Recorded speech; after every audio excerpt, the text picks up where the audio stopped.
Well, we're in downtown Salem, and this is the Oregon State Capitol building. I got some rough streets here, so this might be a little jumpy. Anyway, that's the Capitol building. We're going to go take a trip through it. We can find a place to stable the iron here someplace. So anyway, we are in downtown Salem, and you can see the Tin Woodsman up there on top.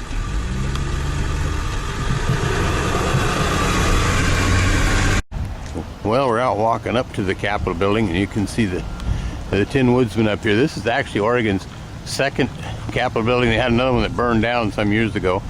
So anyway, this is the Capitol building here in downtown Salem. And here's some artwork on front of the building here.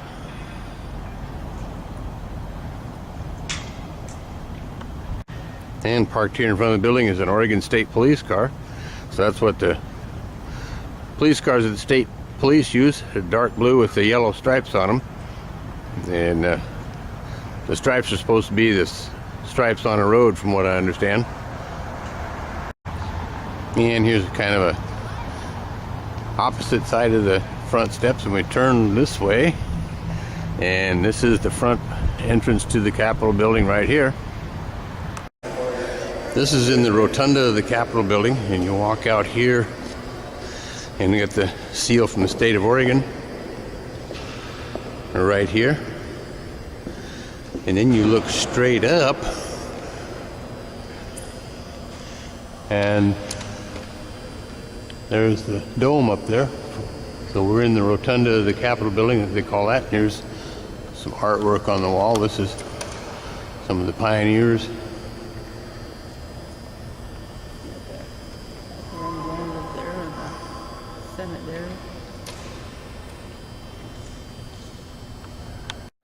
Well, as I mentioned earlier, the original Capitol building, which is this one here, from 1876 to 1935, this one burned down, and it was in the same spot where this building is now.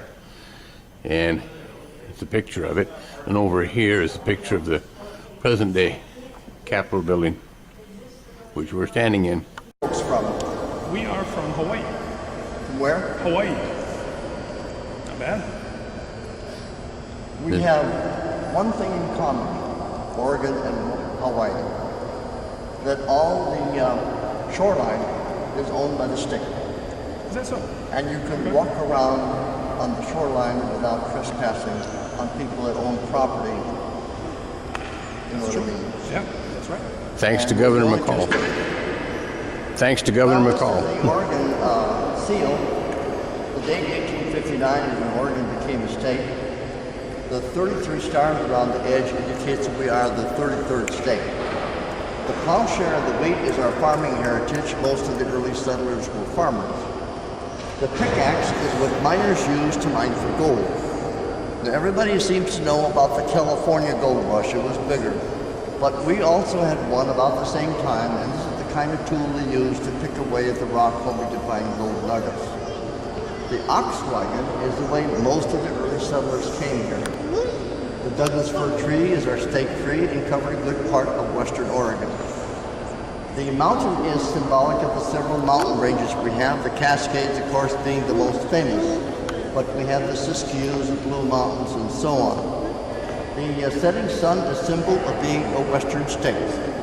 Now the two ships, the one that's going towards land, towards Oregon, has the American flag on it. The one that's leaving has the British Union Jack. Again, this is symbolic of a dispute between the United States government, that is Washington, D.C., and Great Britain. Now, Great Britain is a little island, 3,000 miles across the Atlantic. However, we were in a dispute over land, over lots of land.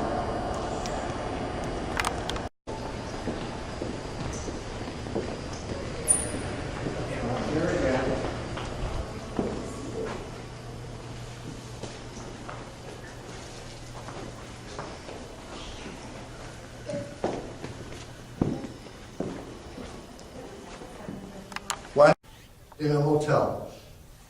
The second building was finished in 1876. It was bigger. It was bricks and stone, no more little wooden house. Of course, there was more people living in Oregon in 1876. That building lasted from 1876 until 1935. And you know what? It burnt down. It was an electrical short in the basement. It happened on a Thursday evening, so there weren't many people in the building, some custodians cleaning up. It was a very devastating fire. Very few things were saved because there was only a few custodians in the building. We had antiques. We had beautiful oil paintings.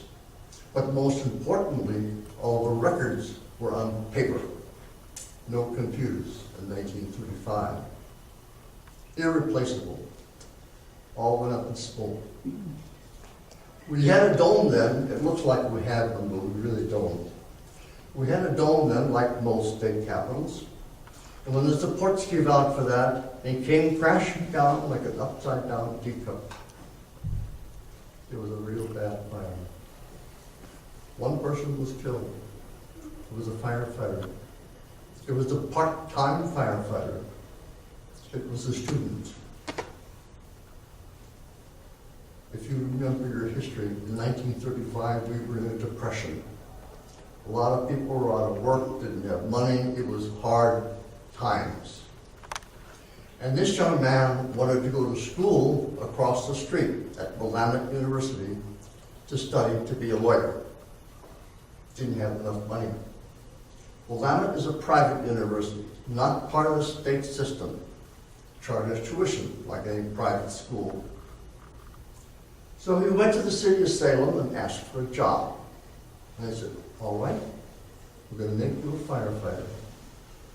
And the deal was he could live at the firehouse. Well, that saved him money. He was from out of town. That saved him money. He didn't have to rent a room.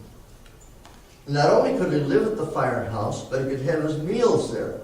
Well, that saved him some more money. Now, he got enough money to pay the tuition.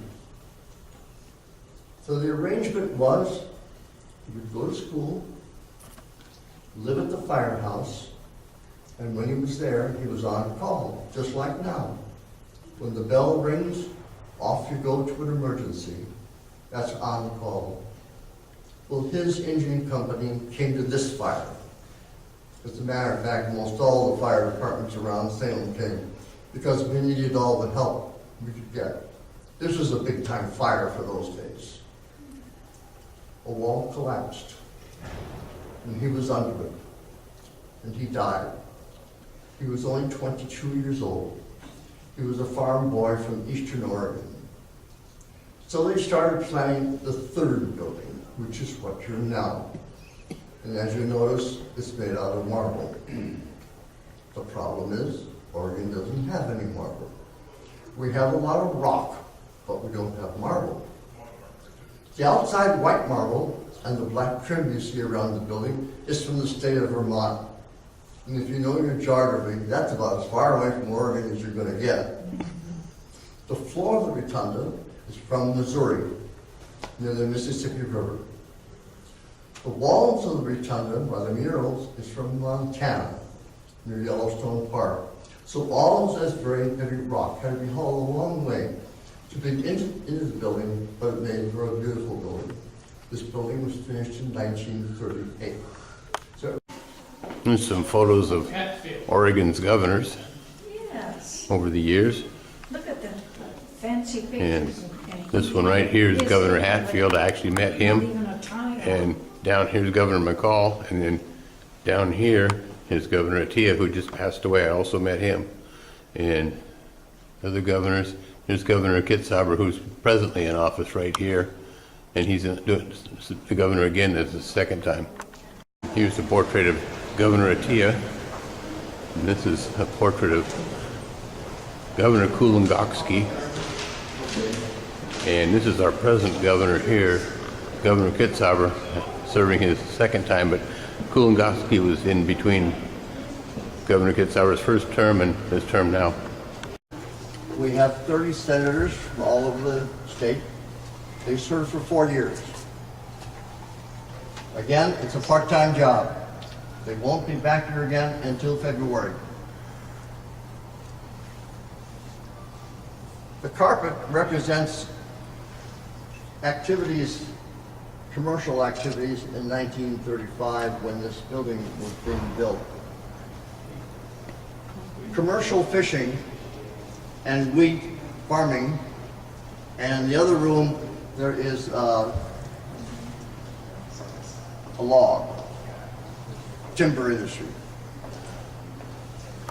What I call him is an environmental governor, when it wasn't really cool to be an environmentalist. The reason why he's standing on the beach is because through his efforts, we passed a law that said the beaches are state property. So This is the House chamber. this is the House of Representatives. Looks pretty much like the other room. It's a little bigger. We have twice as many representatives. We have 60 representatives. There's only 30 over there. They serve for 2 years. They do the same thing as the senators. They pass